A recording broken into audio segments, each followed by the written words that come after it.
Susan B. Anthony, an advocate for women's rights.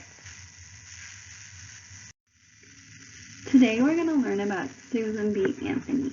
Do you remember what causes she fought for?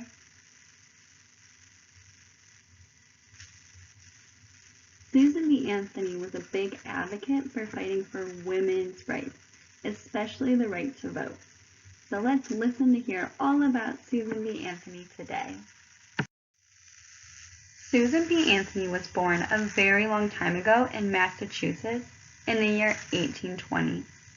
When she was a little girl, she did not know that she would grow up to become so influential. The word influential means having the ability to change people's minds or to convince them of something. But that was her destiny. Her family certainly helped to shape the person she was to become. Susan's family was different from many other families. They were Quakers. Quakers are members of a religious group called the Religious Society of Friends. Quakers believed that all people are equal. Susan's family did not judge people based on the color or whether they were male or female. In their eyes, everyone was equal.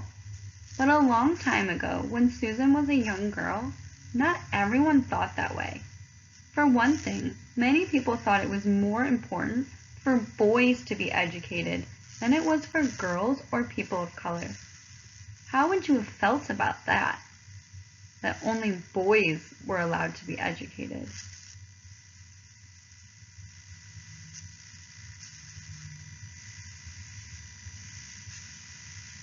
Susan was lucky because her parents didn't agree with this view.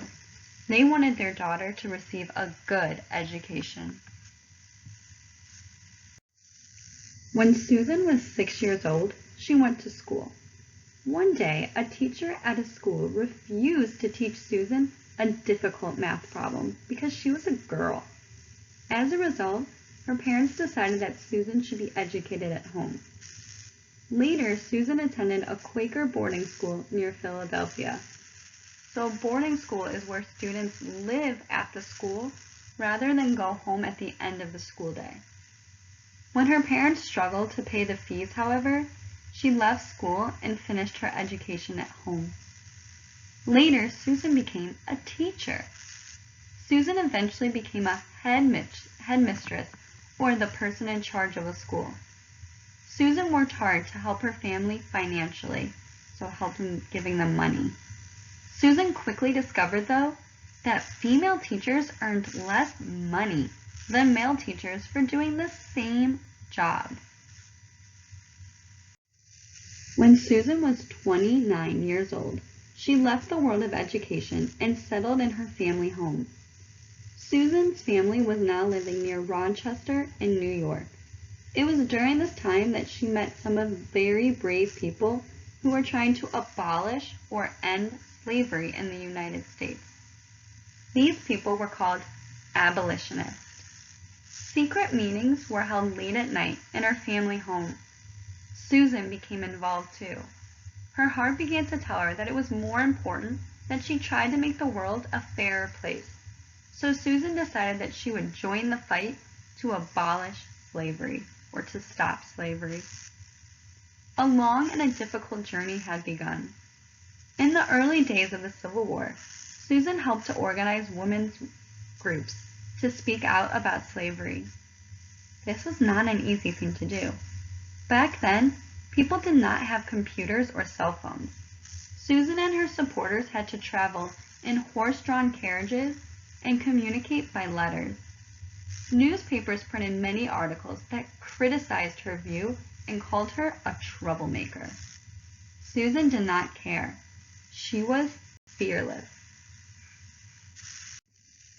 While the Civil War raged in January 1863, President Abraham Lincoln took an important step towards ending slavery when he issued the Emancipation Proclamation. This proclamation or statement announced that the government intended to free all slaves in the United States. This meant that former slaves could make decisions about their own lives, and that they could receive money for the work they did. In December 1865, after the Civil War, slavery was abolished or ended completely. In the next few years after the Civil War, the laws was changed so that former slaves became citizens, and males were given the right to vote. Susan was very happy that former male slaves had gained these rights. She was extremely unhappy that women did not have the same rights. The next fight was about to begin. For Susan and many others, they did not want a fight like a kind of violent fight that happens in a war. For them, the fight was one in which they worked hard to end the unfairness that they saw. It might be difficult to believe now, but when Susan was alive, women had very few rights. As you have discovered, back then, many people did not think it was important to educate girls. Women had very limited roles or small jobs in the communities. They could attend meetings, but they were not allowed to speak in public, hold office, or vote. Women were not allowed to become doctors or lawyers.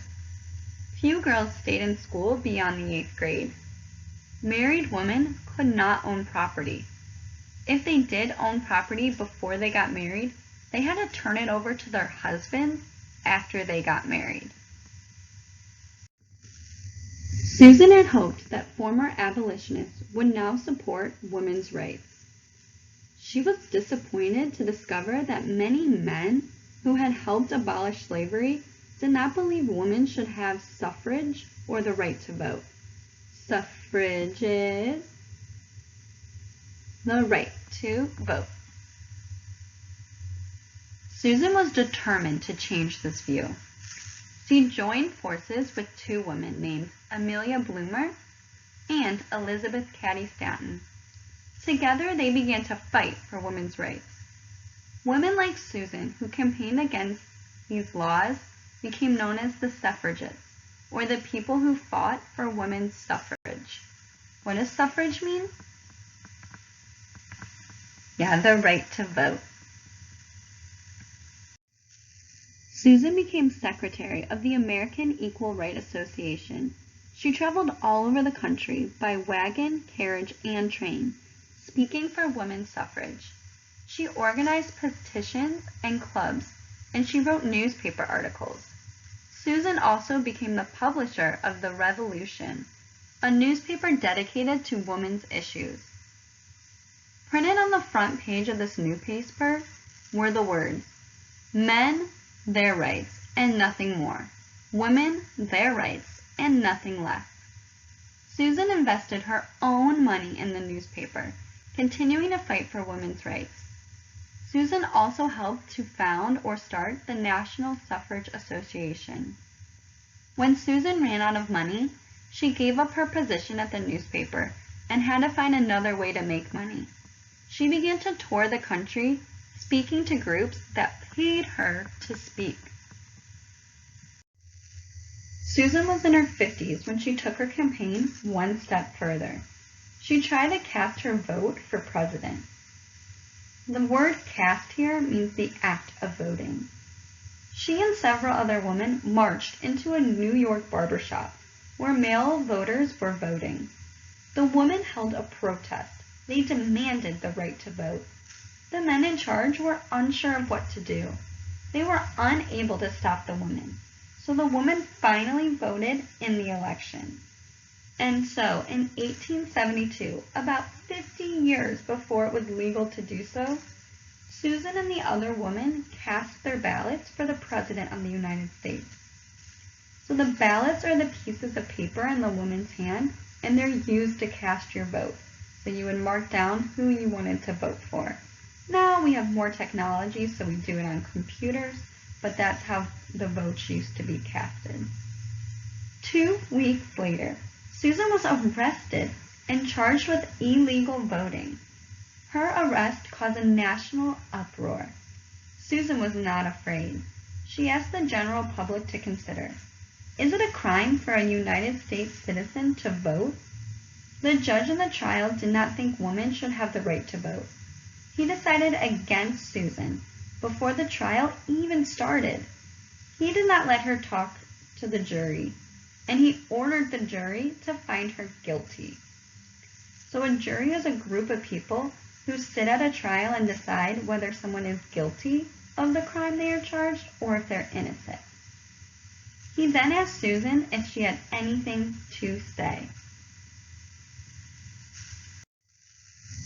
I have many things to say, for in your ordered verdict of guilty, you have trampled underfoot every vital principle of our government. My natural rights, my civil rights, my political rights, my judicial rights are all alike ignored.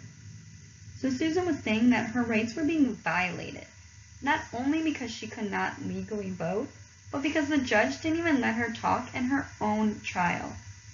The judge tried to quiet Susan, but she continued to speak. He sentenced her to pay a fine of $100. Susan's response was only to say, "I shall never pay $1 of your unjust penalty." And she never did. By the end of the 19th century, or the late 1800s, people's views about Susan B. Anthony began to change. She had become a nationalized heroine. So a heroine is a female hero. So boys are called heroes and girls are called heroines. Susan continued to travel speaking for women's voting rights. Now, people couldn't wait to hear her speak.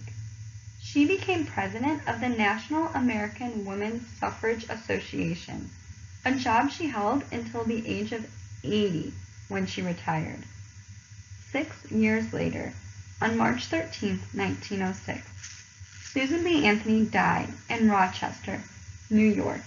She had worked for more than 50 years, a half a century, for women's rights. Although she did not live to see women get the right to vote when the 19th Amendment to the Constitution passed in the 1920s, she had helped to make it happen.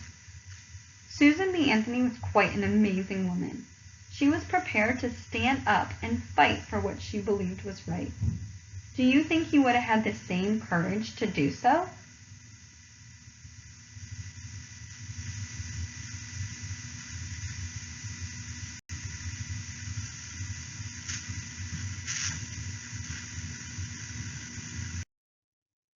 Now it's time for our independent work. So the first one is a fill in the blank about everything we learned about Susan B. Anthony today. I'm going to go ahead and fill it out with you. I'm going to read, and when I pause, I want you to go ahead and shout out the answer. Our words are rights, vote, abolitionist, money, newspaper, revolution, teacher, slavery, Susan B. Anthony. Hello, my name is Susan B. Anthony. I grew up to become a teacher, but I noticed that women made less money than men. During the Civil War, I became an abolitionist. While I was happy that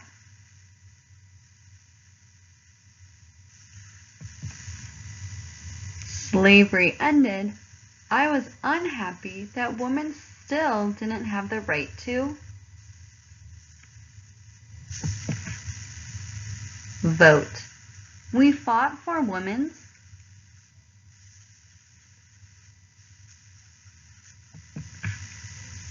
rights.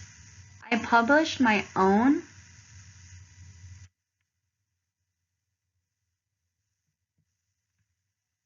newspaper called the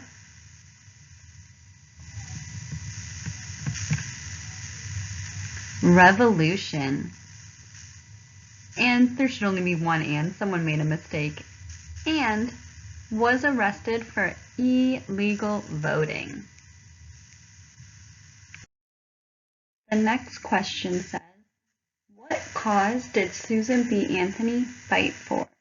Our sentence starter is, Susan B. Anthony fought for blank.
I'm going to go ahead to the next question. If you need more time, just go ahead and pause the video. Next, we have a vocab match. So our words today are suffrage, influential, jury, and ballots. The first one says slips of paper or electronic methods used to cast or record votes. That's suffrage, influential, jury, or ballots.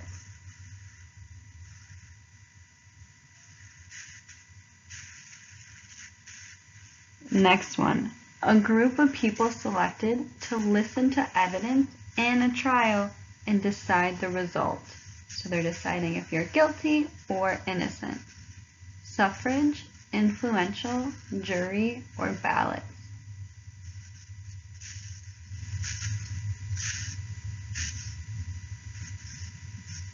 Next one, having the ability to persuade or convince someone. Suffrage, influential, jury, or ballots.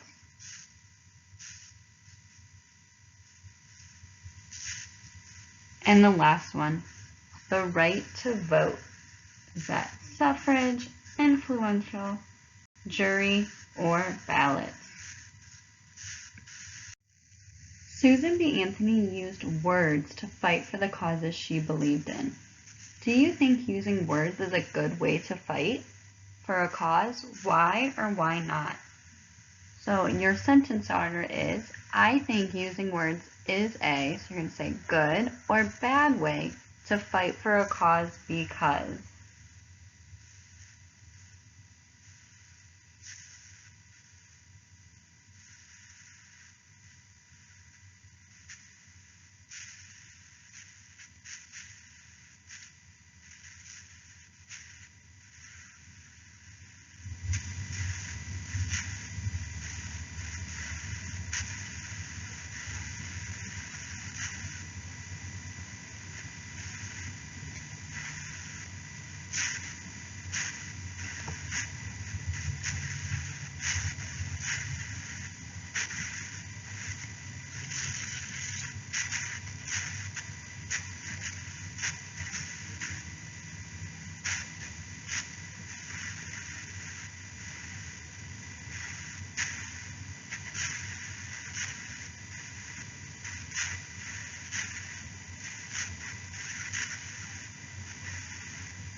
I'm going to go ahead to the next question. Just pause the video if you need more time.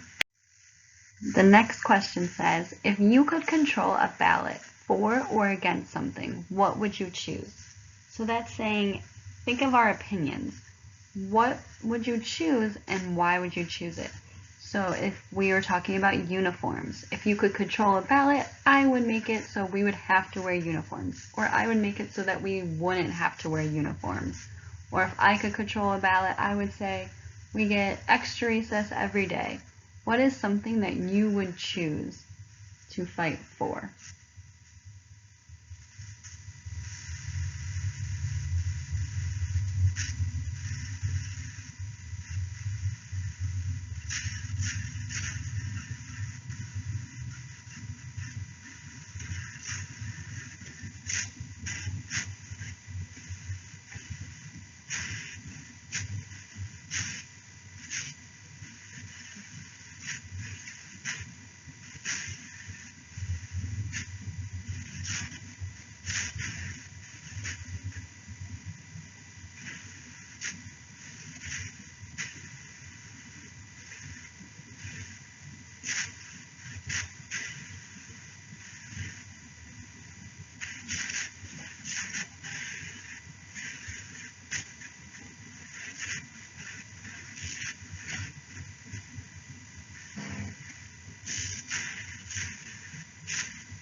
I'm going to go ahead to the next question. If you need more time, just pause the video.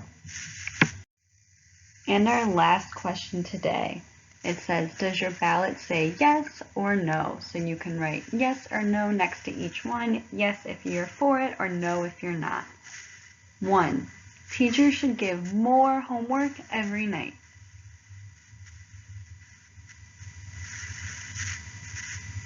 Number 2, our class should take a field trip to the zoo.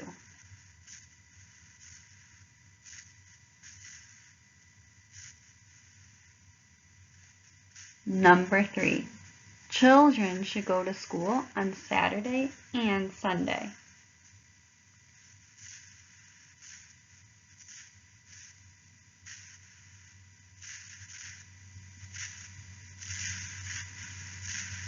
Number 4, teachers should never give tests.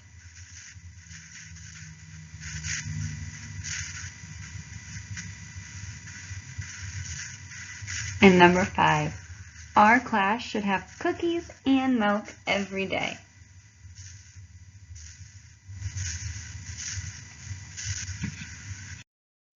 That's all I have for our lesson today, so make sure you're completing your assignment in your packet or online on Edgelastic.